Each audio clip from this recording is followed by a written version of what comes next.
આર્મીના જવાનને પોતાના પરિવારની સુરક્ષા માટે ભીખ માંગવી પડે છે. તમે વિચારો તો ખરા, દેશમાં ભ્રષ્ટાચારનો પાવર કેટલો છે.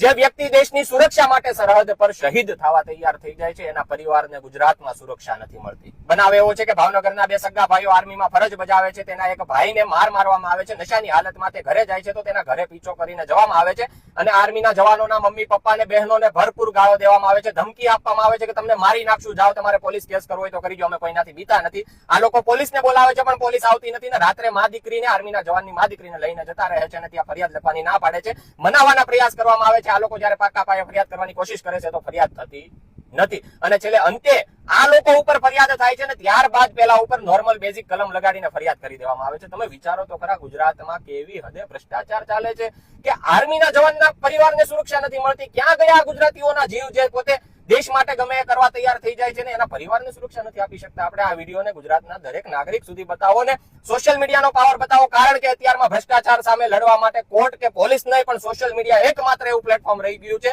જે ભ્રષ્ટાચારને યોગ્ય લડત આપે. તો આ વિડીયો દરેક ગુજરાતના વાસીને પુગાડો ને આર્મીના જવાનને જલ્દીથી ન્યાય મળે, તેના પરિવારને જલ્દીથી ન્યાય મળે એવો પ્રયાસ કરો. જય હિન્દ, જય ભારત.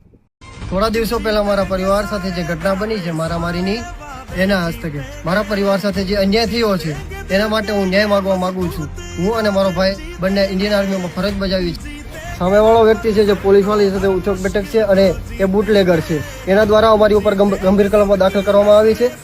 અમારી હળવી કલમ લેવામાં આવી છે અને હું અને મારો નાનો ભાઈ બંને ઇન્ડિયન આર્મીમાં ફરજ બજાવી છે અને તે માટે સૌને વિનંતી છે કે અમારે ન્યાય મળવામાં આવે. નમસ્કાર મિત્રો, આજે અમે બંને આર્મી જવાનોના પરિવાર સાથે મુલાકાત કરી છે. સાથી મિત્ર આર્મીમાંથી પણ રજા મૂકીને અહીંયા આવ્યા છે ભાવનગર ખાતે અકવાડા મુકામે. ત્યારે ભાવનગરના એક મંત્રી તમામ આર્મી લોકોના દિવાળીના તહેવારમાં તેના ઘરે જઈને મીઠાઈઓ બાંટે છે. ત્યારે મારે વિનંતી કરવી છે તે મંત્રીને કે આ પરિવારની પણ એકવાર મુલાકાત લે અને આ પરિવારની વેદના સાંભળે, કારણ કે આ આવારા તત્વો આ આર્મી જવાનના ઘરે ઘૂસી જાય છે. આર્મી જવાન પણ જ્યારે સુરક્ષિત ન હોય ભાવનગર શહેરમાં તો આ